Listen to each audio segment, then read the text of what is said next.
All right, welcome to Talk Tickers. Today, we're tackling a really interesting one, industrial giant Cummins. Now, this latest earnings report, it's a bit of a head-scratcher. On one hand, you've got what looks like a great quarter, operationally speaking. But on the other hand, whoa, the market's reaction, it was just brutal. And boom, here it is. This is the number that just screams something's wrong. We're talking a drop of almost 11% in one day. And get this, it happened right after the stock hit an all-time high. That kind of reversal is, well, it's jarring. It really makes you ask, what in the world happened here? So this really lays out the puzzle we're trying to solve. You've got the company reporting a beat, better revenue, better adjusted earnings than expected. Great news, right? But then you have the market's reaction, an immediate aggressive sell-off. It just doesn't add up. So that's our mission today. Figure out why on earth the market punished Cummins for what seemed like a really solid report. Okay, so that brings us to our first section, a tale of two tapes. We're going to pit the market story against the actual numbers to see what was really driving the bus for investors. So let's just lay it all out there. On the surface, things looked great. I mean, revenue was $8.5 billion, a solid beat. Adjusted earnings per share, a whopping $5.81, which absolutely crushed what Wall Street was expecting. By all accounts, this should have been a party. So you have to ask, what spooked everyone? Well, like a lot of things in the market, the real story is hidden just under the surface. All right, let's get into it. Time to deconstruct the numbers. It's time to unpack that ugly headline miss that caused all the chaos and overshadowed the company's real strength. And there it is. That's the smoking gun right there. You see that amazing adjusted number, $5.81? Well, the official number, the one that follows all the accounting rules, the GAAP number, was only $4.27. That's a huge miss compared to what analysts were looking for. And when you see a gap that big, you know something big, some one-time thing, threw a wrench in the works. So what was it? Well, it all comes down to this. A massive $218 million charge. That works out to about $1.54 per share. It happened in their Accelera division, which is their new energy business, and it's all tied to their hydrogen electrolyzer efforts. Basically, management pulled the plug on new projects there, saying the whole hydrogen thing is moving slower than they thought. It might be the right strategic move for the long run, but boy, did it make the headline number look messy. But here's the kicker. If you just mentally erase that one-time charge, the core business looks fantastic. I mean, their underlying profitability, their EBITDA margin, was a really strong 16%. And check out the cash they're generating. $1.5 billion in operating cash flow for the quarter. That's a ton of cash. It tells you that the main engine of this company is still running hot. Okay, so I think we've cracked the case on the numbers. Now let's talk about the story behind the stock. Because right now, Cummins is a company with two completely different narratives pulling it in opposite directions. It's really a tale of power systems versus trucks.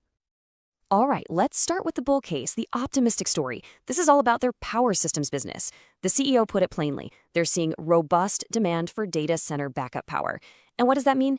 It's the AI boom, plain and simple. All these giant data centers popping up need bulletproof backup power, and Cummins is one of the go-to suppliers. This part of their business is absolutely on fire.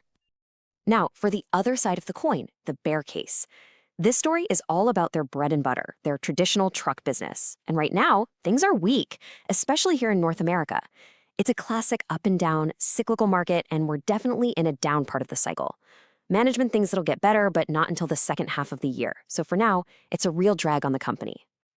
So you've got this hot new growth story fighting against a cold old cyclical one. And that brings us right to what the company expects for the future. Let's dig into their guidance and the challenges they see on the horizon. Okay, so here's what they're guiding for in 2026. Revenue growth somewhere between 3 and 8%, and profitability, EBITDA margins, between 17 and 18%. Now, look, those are perfectly fine numbers, but the stock was at an all-time high going into this report. The market had priced this thing for absolute perfection. So for some folks, this guidance just felt a little underwhelming. And management was pretty upfront about the risks, too. First up, they're still dealing with tariffs, which are going to shave about 0.5 percentage point off their margins. Second, that recovery in the truck market, it's all weighted to the back half of the year, which means the first part of 2026 could be pretty slow. And finally, even though backing away from hydrogen was probably a smart long-term call, it definitely creates some uncertainty right now. All right, let's bring it all home. It's time to put all these pieces together and give you our final take. This is the next call. So to wrap up the quarter itself, it was really a classic case of good operations, ugly headline. The core business is humming along, but the market just couldn't look past that messy official number, the big change in their hydrogen strategy, and a forecast that, frankly, didn't live up to the hype of an all-time high stock price. So the question is, where do we go from here? What should you be watching?